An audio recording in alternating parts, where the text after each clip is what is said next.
আর এক শ্রেণী মানুষকে আল্লাহ পাক মাফ করবেন না। এরা কারা? মুশাহিন। মুশাহিন মানে কি? যারা একে অপরের সাথে হিংসা বিদ্বেষ পোষণ করে। এখন বলেন দেখি, হিংসা বিদ্বেষ পোষণ করেন এমন মানুষ আছে এখন? বলেন দেখি। রাজনৈতিক অঙ্গনে একজন আরেকজনের সাথে হিংসা করছে কিনা? সামাজিক নেতৃত্ব নিয়ে একজন আরেকজনের সাথে হিংসা করছে কিনা? পরিবারের মধ্যেও একজন আরেকজনের সাথে হিংসা করছে কিনা? ভাই ভাই একজন আরেকজনের সাথে হিংসা করছে কিনা? আলেম একজন আরেকজনের সাথে হিংসা করছে কিনা? করছে না?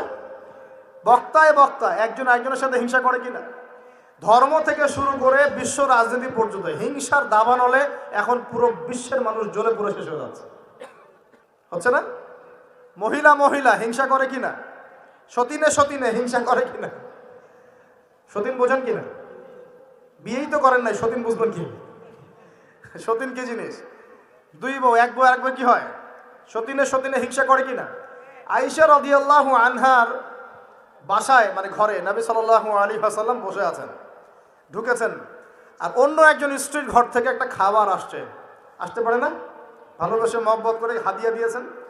আয়েশা রাদিয়াল্লাহু আনহা যখন দেখলেন তার ঘরের মধ্যে খাবার পাঠিয়েছে অন্য একজন স্ত্রী, পুরো থালাটাকে মাথার উপর নিয়ে ধাবাস করে ভেঙে ফেলে দিলেন।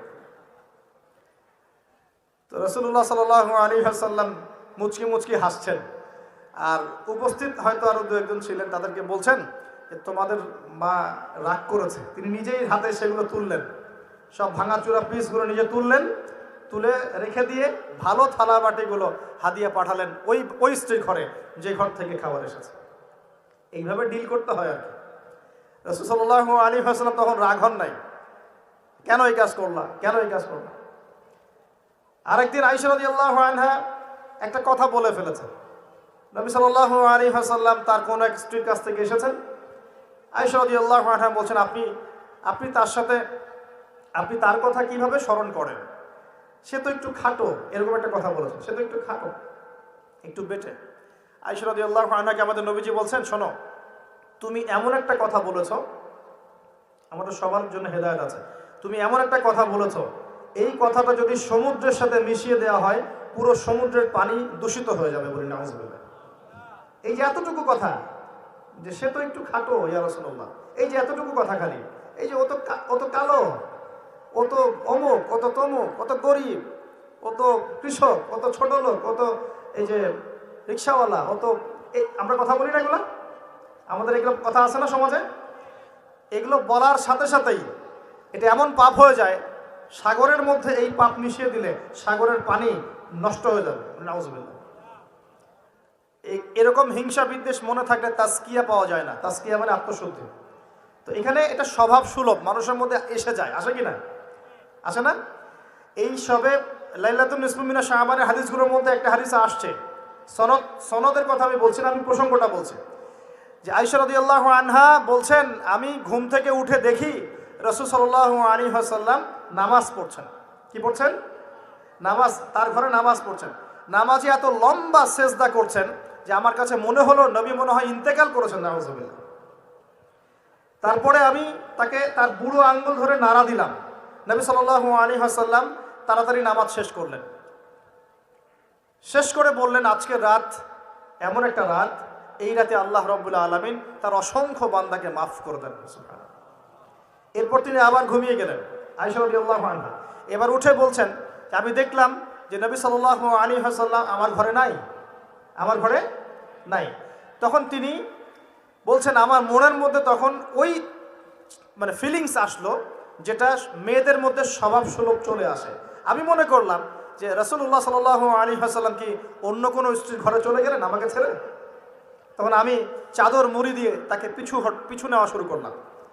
পিছে গিয়ে দেখলাম রাসূল সাল্লাল্লাহু আলাইহি ওয়াসাল্লাম ওই জান্নাতুল বাকি বলি না আমরা, বাকিয়া গারকাত, মদিনায় মসজিদ নববীর পাশে কবরস্থান আছে না, ওই কবরস্থানে নবী সাল্লাল্লাহু আলাইহি ওয়াসাল্লাম দাঁড়িয়ে মাইয়েতের জন্য দোয়া করছেন। সুবহানাল্লাহ। আয়েশা রাদিয়াল্লাহু আনহা গিয়ে দাঁড়ালেন, নবীজি বললেন, তুমি কি মনে করেছো আমি তোমার সাথে প্রতারণা করছি, আমি তোমার হক নষ্ট করব? বরং আজকের রাতে আল্লাহ রাব্বুল আলামিন অগণিত মানুষকে মাফ করে দেন, বলে সুবহানাল্লাহ। এই হাদিসগুলো এসেছে শবে বরাত প্রসঙ্গে। এখানেও দেখেন আয়েশা রাদিয়াল্লাহু আনহা কিন্তু একটু জেলাসি ফিল করেছেন যে আমার ঘর থেকে আবার অন্য স্ত্রী ঘরে চলে গেল কিনা। এগুলো স্বভাব সুলভ, এগুলো আসতে পারে, এগুলো মানুষের মধ্যে কি আসতে পারে। কিন্তু বিদ্বেষ পোষণ করে একে অপরের ক্ষতি করে দেওয়া, এই কাজগুলো যারা করবে আল্লাহ পাক এই রাত্রে ওদেরকে মাফ করবেন না।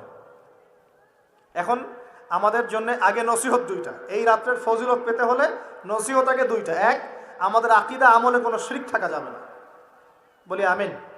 আল্লাহ কবুল করুন। আমাদের আকীদা এবং আমলে কোনো প্রকার শিরক রাখা যাবে না। দুই, আমরা মনের মধ্যে কোনো ভাইয়ের প্রতি হিংসা বিদ্বেষ রাখবো না। রাখবো ইনশাল্লাহ? না রাখবো না?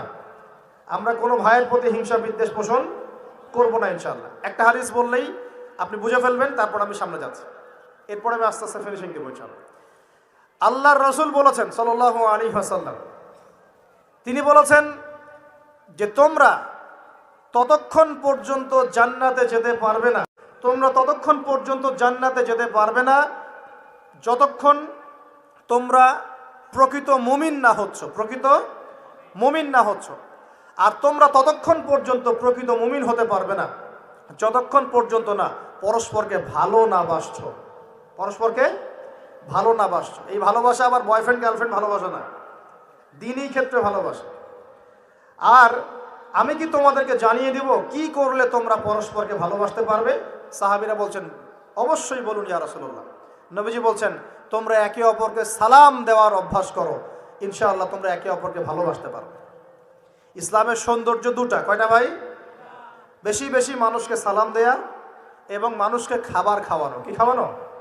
আরেকটা মনে রাখবেন, কিয়ামতের আগে আগে মানুষ বাছাইকৃত মানুষকে সালাম দিবে, সবাইকে সালাম দিবে না।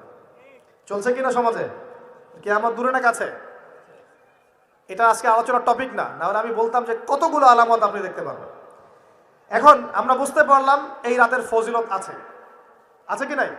এই রাতের ফজিলত কি? আল্লাহ পাক এই রাতে অগণিত বান্দাকে মাফ করে দিবেন ইনশাআল্লাহ। তবে কোন কোন মানুষকে মাফ করবেন না? এক নম্বর যারা মুশরিক বা শিরক করে, দুই নম্বর যারা একে অপরের প্রতি কি বলেন মুশাহিন, বিদ্বেষ, হিংসা বিদ্বেষ পোষণ করে। এই দুই শ্রেণীর মানুষের অন্তর্ভুক্ত হওয়া থেকে আল্লাহ আমাদেরকে বাঁচাক, আমিন।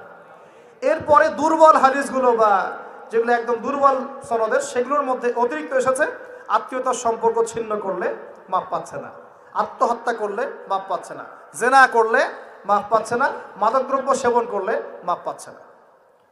এই পাপগুলো থেকেও আল্লাহ পাক আমাদেরকে বাঁচিয়ে রাখুন বলি আমি।